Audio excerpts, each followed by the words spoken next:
ये माओवाद की जो विचारधारा है इतनी गहरी पैठ कर गई है, इतना डीप अंदर चली गई है कि इसको जड़ से उखाड़ना बहुत मुश्किल है। क्या कारण समझते हैं आप? क्या रीज़न है? या सिर्फ़ एक एक ग्राउंड पे फुट सोल्जर लड़ रहे हैं और उन्हीं के उनके उनके पैरोकार पार्लियामेंट में हैं, व्यवस्था में हैं, न्यायपालिका में। क्या रीज़न है कि देश के गृह मंत्री ने कुछ साल पहले कहा था कि हम जड़ से उखाड़ देंगे इसको, लेकिन आज वो उसके बाद 2-3 साल हो गए वो नहीं हो पाया। क्या रीज़न है? कहाँ कंपल्शन है? भारत सरकार क्यों नहीं उसको उस तरीके से डील कर पा रही है? या कोई विदेशी दबाव है या कोई आंतरिक मामला है? क्या क्या सोचते हैं सर आप? नहीं, देखिए, मैं दो विचारधाराओं की बात कर रहा हूँ। एक चर्च तो बहुत पहले से एक्टिव है, I am not talking about that at the moment. ये जिहादी विचारधारा मैंने कहा कि ग्लोबल एक विचारधारा है, पैन इस्लाम जिसको वो कहते हैं। तो हमने तो पहले ही वो पैन इस्लाम को हमने पहले ही इतना कंसेशन दे दिया था। हमारे पूज्य बापू ने हुँ, हुँ। वो खिलाफत मूवमेंट को सपोर्ट किया था, और उन्होंने तो मान लिया था कि ये भाई हिंदुस्तान जो है ये पैन इस्लाम का एक हिस्सा है, हुँ, वरना वो हुँ। क्यों कहते कि वो खिलाफत हाँ, मूवमेंट उनको सपोर्ट करने का कोई मतलब नहीं और था। झूठ बोलते रहे। वो it was actually a caliphate movement, आपको यस, मालूम यस, है, यस, हैं? Yes, yes. तो खिलाफत मूवमेंट उसको इज्जत इज्जत बख्शा हमने। एक खूनी विचारधारा को, जिहाद की विचारधारा को हमने उसको वो किया। उसका कॉन्सिक्वेंस क्या हुआ? उसका रिजल्ट हुआ पाकिस्तान बन गया। जिस दिन खिलाफत मूवमेंट को आपने सपोर्ट किया था उसी दिन पाकिस्तान की नींव पड़ गई थी। 1920 में आपने किया, 27 साल में भारत के टुकड़े हो गए। भारत विदिन को टुकड़े हो गए। माओवाद का क्या हुआ कि उस समय सोवियत यूनियन एक नया खड़ा हुआ था। इतने लोग रोमांटिसाइज थे, हमारे नेहरू साहब कुछ ज़्यादा ही रोमांटिक थे अबाउट अबाउट कम्युनिज्म।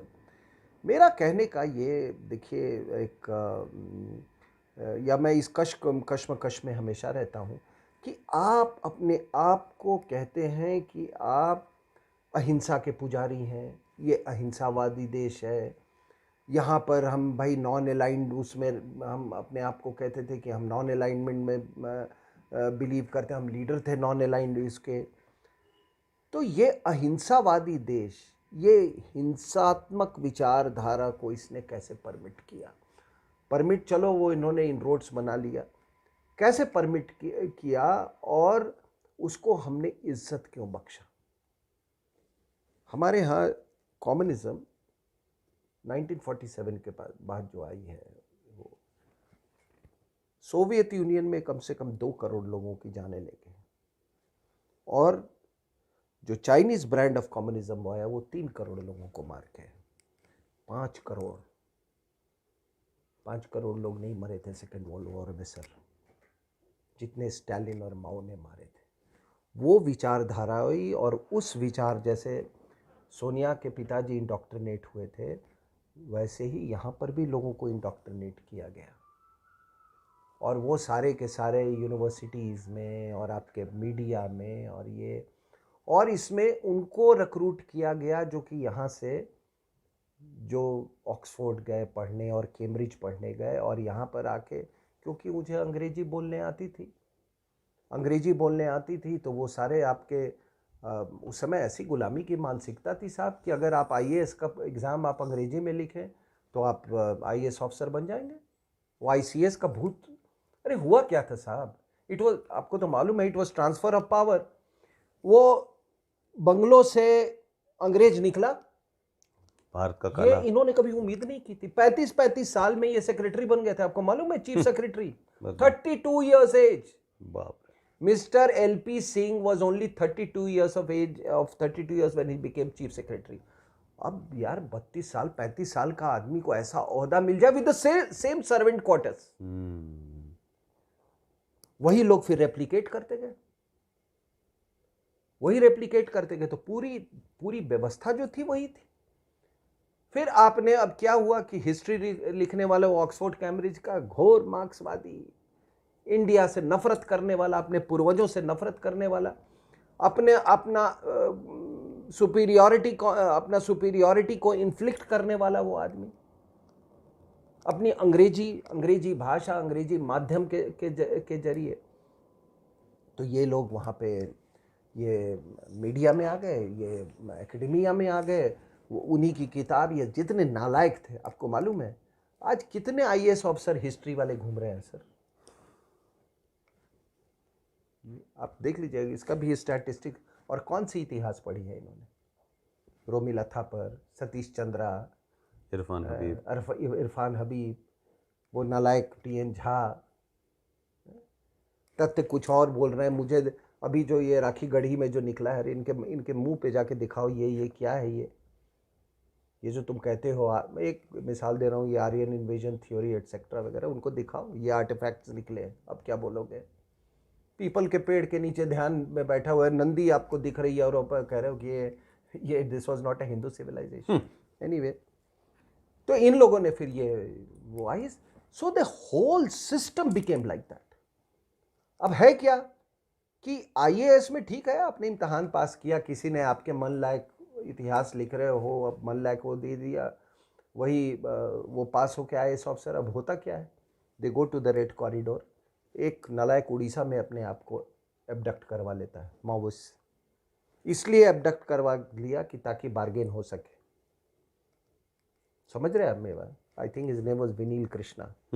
और एक नालायक यहाँ छत्तीसगढ़ में, वो छत्तीसगढ़ में जिसने अपने आप को एबडक्ट करवाया।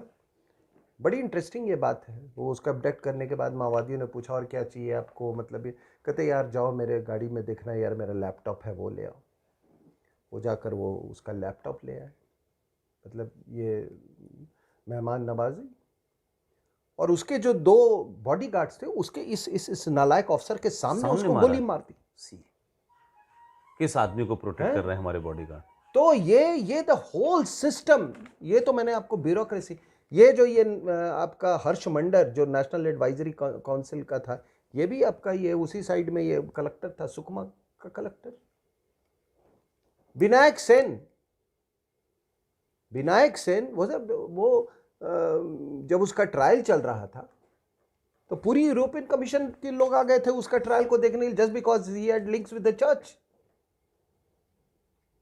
और इस विदेशी महिला ने, जैसे ही विनायक सेन को वो बेल मिला, इस विदेशी महिला ने उसको प्लानिंग कमीशन का, उस समय प्लानिंग कमीशन थी, उसके एक हेल्थ कमेटी का मेंबर बना दिया। बताइए, प्रोटेक्ट कर दिया उसको। हाँ, so the church is there. And ये आपको ये आईएएस ऑफिसर्स का मैंने बताया ना, वो अरुणा रॉय, ये सारे के सारे। एंड देन मीडिया में आई रिमेंबर, मुझे थोड़ा इकोनॉमिक्स मालूम है मैगजीन्स का, बिकॉज मैं 6 साल तक इंडियन डिफेंस रिव्यू का एसोसिएटेड एडिटर रहा हूँ। तो I understand the economics of all these journals and magazines. सब आप एक आउटलुक में आप 25-26 पेज का आप एक आर्टिकल, वो अरुंधति रॉय लिखती है, गांधीयन विद गन्स।